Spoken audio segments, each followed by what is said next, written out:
Welcome to my review of Romantic Killer. Romantic Killer is a manga series written by Wara Momu and was published on Shueisha Shonen Jump Plus website from July 2019 to 2020 and has 4 volumes. And it was published by Viz in North America. The anime was done by Studio Domerica, and it is what we are reviewing today. Romantic Killer was directed by Kazuya Inji Kuai, written by, I do apologize if I butcher any names, which is very likely, written by Sayuri Oba and Hayoko Funuda, music done by Ryo Kayasaki and Tomoyuki Kono.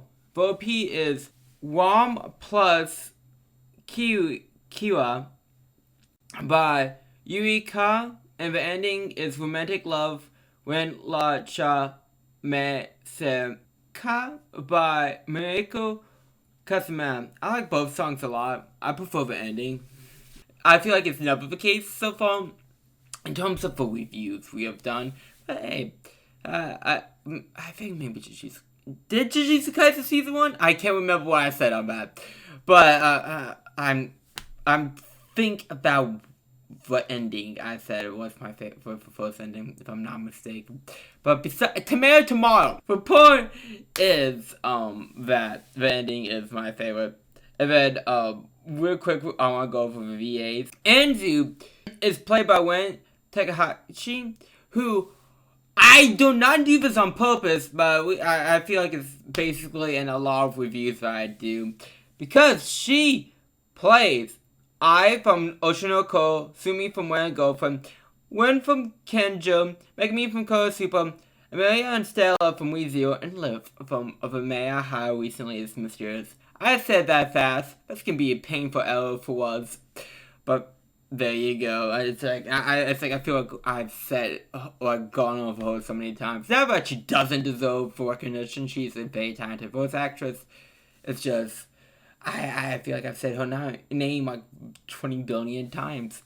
Riri is played by Amako Kanashu, who's played Maki and Don't Tell Me Miss Nagato, Maki in Jujutsu Kaisen, and Kutari and Yu-Gi-Oh! Zexum. Taz Kasa is played by Yushino Onhara, who also plays Senoko in Demon Slayer, and Cruiser in Akuma Drive. Junta is played by Gato Kawahara, who also played Shinra in First Shun and When Girlfriend, Wo Hitoro and Kamen. Lastly, Hydra is played by Nasaki Hina, who also played Tai in Digimon Tri and Last Evolution, Jocko in Dragon Ball, Tantuo and Demon Slayer, Hoka and Yu-Gi-Oh! Arc 5, Gonko and Murba, and the Watch 2 animes. Now we can get on to the review. Episode 1, our main character is Ansu, who likes video games, Chakra, and her cat. Ansu got the wrong game in the mail when Riri, a wizard, comes out of the TV. Riri is here to help Ansu get a boyfriend by making it like a video game. Riri takes away all of Ansu's favorite things: the chocolate, the cat, the video games, so she can focus on falling in love. Ansu doesn't want to fall in love and bumps into love interest number 1 and leaves. Love interest number 1 is back and he goes to the same school as Ansu, because why wouldn't he? One is called Tasaka and just rejected it, though. He just, And of course, it's a cool guy that, that Ansu got the wrong idea about type of a situation we got here. And Ansu's both without her 3 favorite things. This sense of, like, a cockroach was in the house, which, it is a funny joke. So unsightly, they made a cake. Ansu's so scared of cockroaches, she just died out of a house. And of course, Tasaka comes by as it rains. I think this is a good episode. I think Ansu's a very entertaining character. Riri is actually kind of annoying. But luckily, as the series goes on, they show up less and less. I'm not a big fan of Wee. And to be honest, Tasuka is the best love interest out of all of them. Like, hands down, it's not even close. It's like, it's like trying to compare, like you know, those like YouTube community posts, like who will win. Like that's like saying, oh, Goku of Star of Dragon Ball, compared to Gogeta from Dragon Ball Super Boy. Like, ain't no competition. I even though I'm not a big fan of power scaling, still for opponents it would be like a flick. You know, you flick Kid Goku's head off of his body. Which makes me think, because this season ends with the cliffhanger, which is amazing that they managed to squeeze that much out of 4 volumes. But it made me wish that they cut off some of the fluff of this season and try and develop the other love interests to make them more, well, interesting. I'm not sure about what happened based off what the cliffhanger actually is.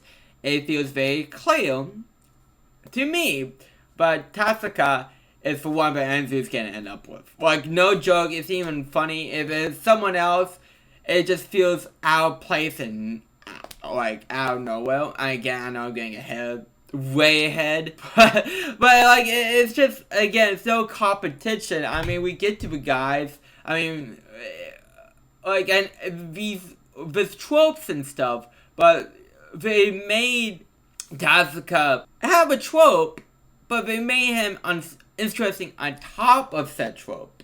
So, with all 3 love interests we get into is, you know, just a plain bread, completely plain bread compared to Tasuka. Anyways, episode 2, Tasuka gives Anzu his umbrella, but Anzu refuses, so Tasuka is taking her to his house to give her a crap umbrella. Anzu is imaging her favorite characters to help her get through this, because, you know, it's like, oh, this is a romantic situation. But, like, that really didn't work. Tasuka's charm is too much. Tasuka went over to Anzu's house to get the watch, and they end up on top of each other. But Storm got really bad side, so Tasuka is staying. Riri caused all this to happen. Anzu chooses to dress in a way that makes it hard to be romantic. I personally still think she's cute, but hey, you know, what is for what is known. Anzu and Tasuka play games, we play the game of life, and Lisa has to make for others lunch. Riri's working the game so Anzu loses. Anzu and Tasuka are making lunch together, but Anzu can't cook. Riri made Anzu fall asleep, and oh no, she got Tasuka's arm. This episode's good. Like, you know, again, it's like getting more into like, I mean, it's the cliche of, oh, the cool guy, oh, he seems so stuck up, but he's actually cool. Like, it's just because something is a trope doesn't mean like it can't be done good, and I think it's done good. I mean, it's a lot of it's gonna be a lot of tropey shit in it. I'm not expecting like it to win the wheel with a lot of rom-coms, to be honest. And when one does, you know, and it does it in a good way, you know, that's a plot and all that stuff. But for what this show puts out so far is good. Episode 3, Anzu misses the things that were taken away from her a lot. Anzu realized she slept with Tasuka's arm. Tasuka forgot his lunch, and Tasuka's room got soaked. And, like, when Anzu catches up with him to, like, give him, like, his lunch, like, Tasuka asks for, like, Anzu's number and, like, uses her phone to call the school to say, hey, you know, can't make it. I had to deal with, a room being soaked. And people at school found out that Tasuka used Anzu's phone to get out of school. Tasuka is mad that some girls tag along with Anzu, like, when they met up so they leave them. Anzu's different from the other girls, because of, you know, the tropes we had to. Again, not saying that's necessarily bad, but I feel like you can make a drinking game out of it. Tasuka wants to store his stuff at Anzu's place and stay over for a month. Riri says there'll be more guys after Anzu. Guy number 2 is Hugh, and he's the childhood friend archetype. This episode's fun. I like this episode a lot. Again, it's more of just developing characters, which is good. I mean, if you don't have good developed characters in a rom-com, me doing something wrong, truly. But again, I again feel like we develop one character way more than the others. Again, we get more into that as we cover the other characters, but I think it's again more bearing like Anzu's and Tasaka's relationship, which is always that's good to see. Episode 2 is named Junta. Anzu thinks that Riri made Junta think that he is Anzu's childhood friend. Junta doesn't trust Tasaka. Hookily, Beals got stuck in Anzu's hair, and the funny happens. Everyone knows Junta. Tasaka tells all the others to back off. Junta is a good baseball player. I know like baseball is super big in Japan, so I think it's like to show he's good at the popular sport.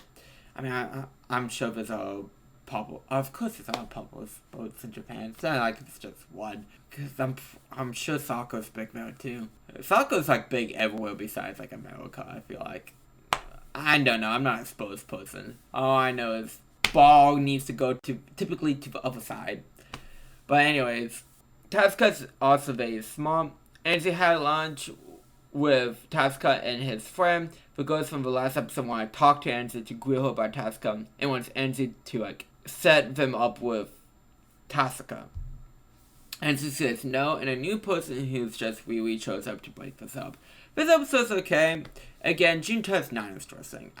He's just not. They do the trope later on, but which I'm not gonna say, but they don't do anything to him to make him more interesting, which again is a shame. And that's the same with like again the other love interests. It's just like the dude seems cool. Like if he is like is the type of person like if Junta is like my friend, I want to hang out with him. But like in terms of like making him stand out above the crowd, he doesn't. He really doesn't. Moving on to episode 5. Anzu learns that Junta and Tasaka were listening in to like the whole conversation with the other girls that just happened. Riri throws a dinner party. Riri calls Anzu to fall on top of Tasaka. Dinner party starts. Riri's trying to get Tasaka to stay longer than a month and Junta to stay over. Anzu still Riri's warm, and the one got into poop, so it can't be used to the energy. It gets clean. Tasaka knows that Junta likes Anzu. Riri tries to remove all the stuff out of Anzu's room by fail. The girls are jealous of Anzu. We get the panty raid. Junta captures the underwear thief, and now Junta is staying over. This episode's fine. Honestly, my favorite part about this episode is the fact that I get to use the panty raid clip. It's fine. It's just, again, building up, Junta is staying over. Is this becoming a full house? I have nothing really more to say. Episode 6, of course, we reset up the panty raid. Anzu got a job at a convenience store. Anzu, the three are getting along, living together. Anzu and Tasaka got shopping for summer clothes. Anzu owns cat type t-shirts, so she's also gonna get something. We may Anzu dress how she normally wouldn't dress. Tasaka hates being seen by public and like drawing attention from her girls. The clothes have been bought. Girls are talking to Tasaka. About Tasaka, just say, but don't actually talk to him. And he starts to have a panic attack, but Anzu saves the day. Tasaka bought Anzu a cab bracelet. Junta also hates watches. Anzu is late to school when she bumps into Sarah Kaiba, who also is in a lot of the reviews that I do. I do not do this on purpose, I swear. But, like, I didn't even know he was in this, and, like, he comes out as, like, this, love interest freeze, driver. I'm like, is that really Kaiba? How do I do this to myself? I don't know. But yeah, the episode ends with, like, love interest number 3 is here. I like this episode. I like the little shopping day they have. It's very cute. And again, it adds complexity to Tasaka, but the other characters frankly do not have. Which again is a shame because I want characters to stand out if it were to be a love interest because they make them more interesting. Episode 7. Free is stuck up in witch. Gotta go with this archetype. Free is named Hajiri. Hajiri invites Anzu out. Hajiri makes Anzu changes her clothes to be more his style. Lunch at a fancy French restaurant. Haji thinks Anzu caused the accident because all the girls do it apparently and just can't help themselves just jumping in front of trucks and limos to get with the prince. But like Anzu rejects the events that Haji is pointing out about. Haji cares about Anzu because she's different. Haji thinks he can buy Anzu, but he is wrong. Haji gets a job at the same store as Anzu. Anzu is changing Haji for the bell. Haji wants to buy something with his own money, so he and Anzu got icy pops. Tetsuka gets a text from a girl. This episode's fine. Again, like the Duval, the witch stuck-up kid loaned something from our main protagonist is changing for the bell. And that's his character. There's not much more to add. I mean, it's done well, but again, it's just he's failed. Episode 8. An unknown woman who looks suspiciously like the VTuber Monarch helps Anzu deal with a bully. The woman's name is Arisa, who is Tatsuka's sister. Tatsuka has a shitty dad, and that's part of the reason why he lives by himself. Tatsuka used to smile more of the past. Tatsuka is staying past a month. Riri wants to figure out what it's love by going on a mock date with Anzu. First bars for movies, because you gotta check out movies. Tatsuka sees Anzu with Riri. And next up is Boba Drinks. And then Hajiri sees Anzu too. Riri wants to become a love rival.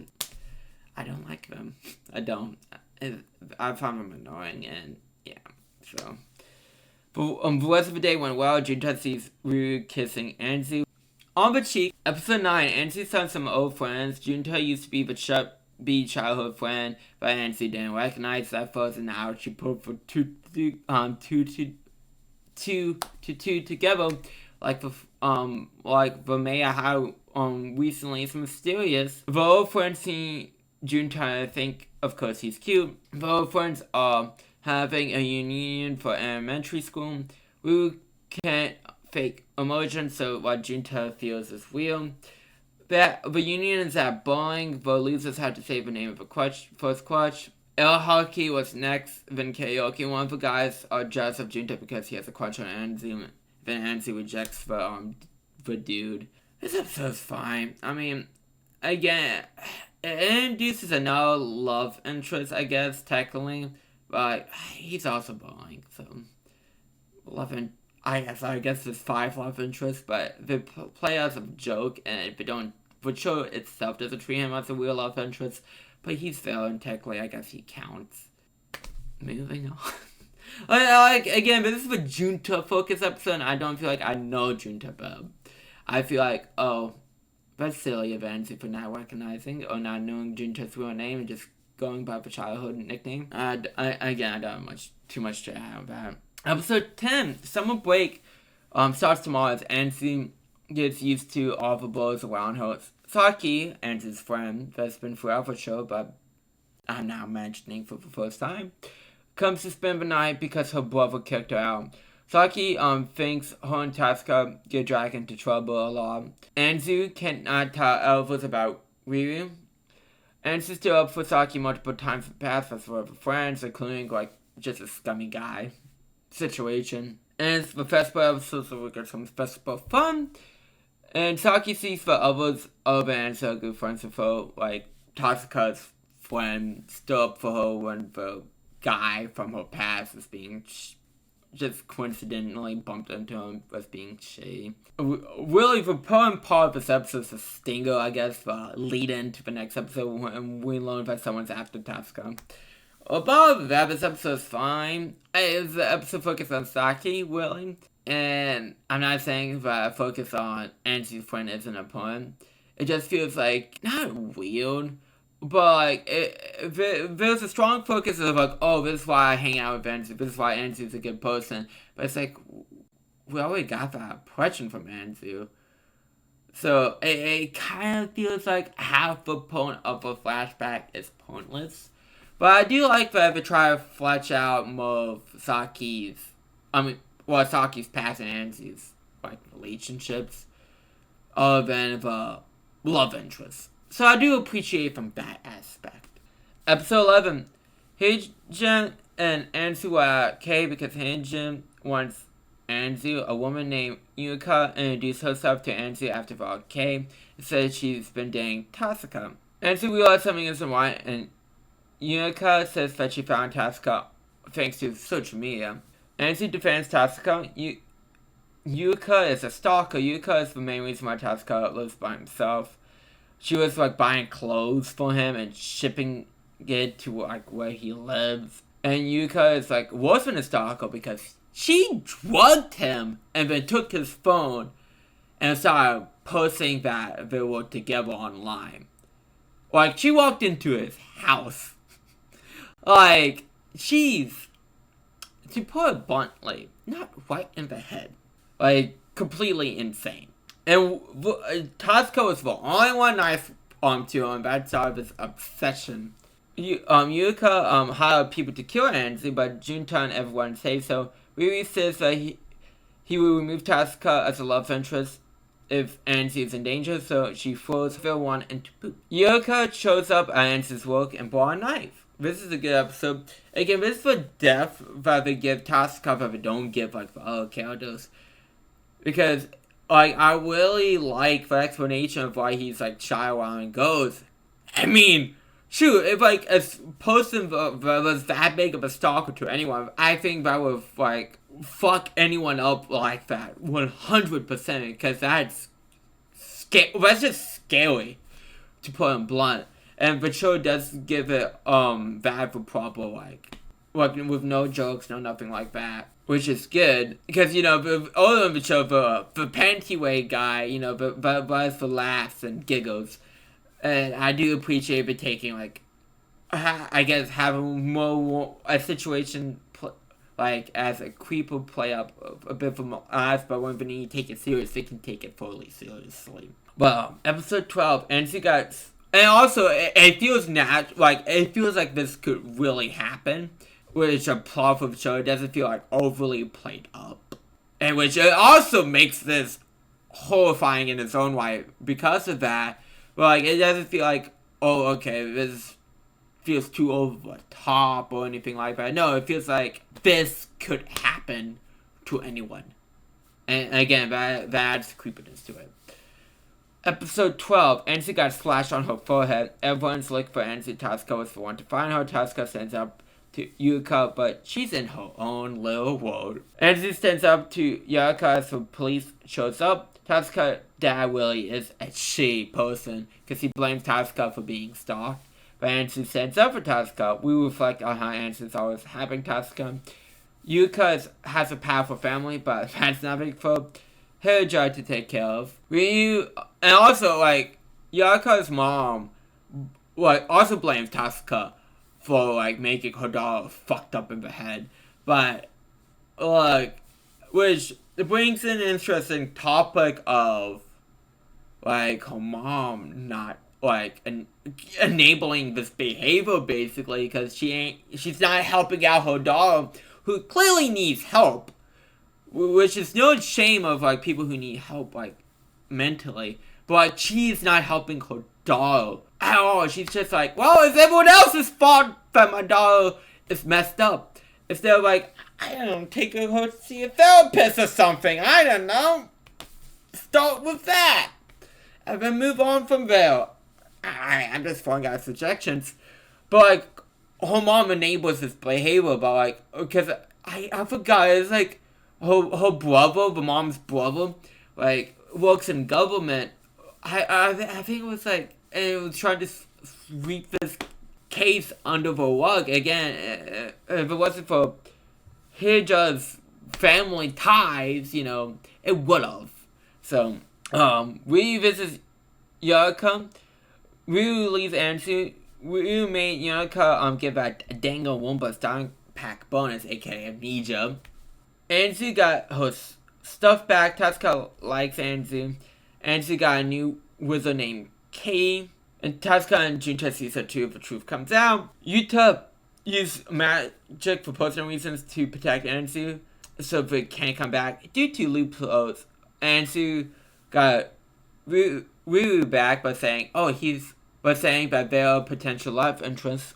Anzu has to fall in love before she graduates, or she loses her free things forever. Kate now gets Yuka. This is a good episode. This is very much a first season of a show, and if it doesn't get a second season, that would be a shame. But like, it's kind of like Ahsoka, which I just watched. There's aspects of Ahsoka I really like, but just like this show, I mean, Ahsoka's a different review entirely, but like, there's fluff in it. And I feel like if you cut down on the fluff and focus on the good parts, or focus on stuff that could need improvement, you would have a really good standalone show. But this is more a problem for Ahsoka than this show. Because again, I like Ahsoka overall. It really did need fine tuning, I think. But it feels like it's just setting up for something, so it can get like another season or something, or tie into something, whatever. Because I feel like you could easily cut out like 1 or 2 episodes of this show and it'd be fine.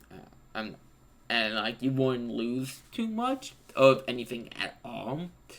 So like, and then again, I'm not sure like how much is left in terms of stuff to adapt in terms of manga, because I haven't read a manga, but it definitely feels like this game, if it's the second season, this can be fluff based off the fact that this manga is only 4 volumes. But like other than that, I really like the final 2 episodes. I really like the final episode. I think they're all great. I mean, I basically always share all my thoughts on Woman Killer. I don't think there's too much to say, so I would just give a score. It's an 8 out of 10. It's very solid. I think it's a very good rom-com. I mean, there's definitely better ones out there, but there's a lot worse stuff out there. It does have all the tropes, but like, again, at least Tatsuka has the trope, but it's a springboard above the trope that he has. Which, again, is appreciated, but it makes me think, obviously, he's the one that Anzu's gonna fall in love with. And if not, I call it cop-out. But, I like to thank everyone for coming out to this review. Leave a like if you like the review. Leave a thumbs down if you didn't like the review. And, hit subscribe if you want to see more for Wars videos, reviews, rants, cool shit. And, again, I'd like to thank you all for coming out. And I will catch you all next time. Bye.